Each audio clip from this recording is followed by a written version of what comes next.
RD Congo, déstabilisation du Sénat, conspiration contre le bureau Bahati.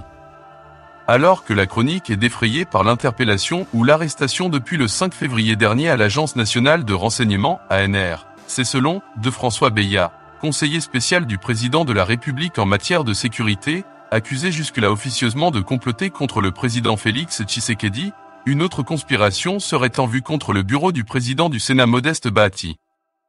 Selon un sénateur ayant pris part à la messe noire, et qui s'est confié à ScoopRoads.net préférant garder l'anonymat, un groupe de sénateurs se serait réuni lundi 7 février 2022 en la résidence du sénateur André Kimbuta-Yango. L'objectif de cette réunion, comment profiter de ce temps de turbulence pour faire partir Modeste Bahati et déstabiliser cette institution de la République.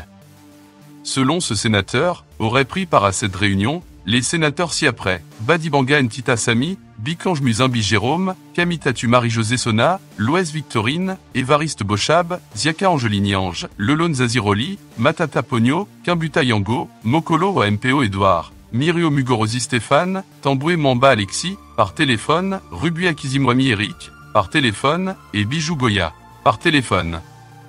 Ce groupe de sénateurs aurait pour ambition de déstabiliser les institutions de la République, en commençant par le Sénat, avec leur connexion à l'Assemblée nationale pour finalement chuter avec ce complot sur le président de la République. Ils auraient même indiqué qu'ils seraient, selon la source du média en ligne, en train de vendre aux sénateurs pendant que certains d'entre eux ont déjà occupé des fonctions au bureau du Sénat, avec une mauvaise réputation bien connue. Il s'agit du ticket ci-après. Mokolo MPO, président. Badibanga Sami, premier vice-président. André Kimbuta-Yango, deuxième vice-président du Sénat. Bikenga, rapporteur du Sénat. Kamitatu Marie-Josée Sona, rapporteur adjointe. Makingu, questeur. Mirio Mugorosi Stéphane, questeur adjointe.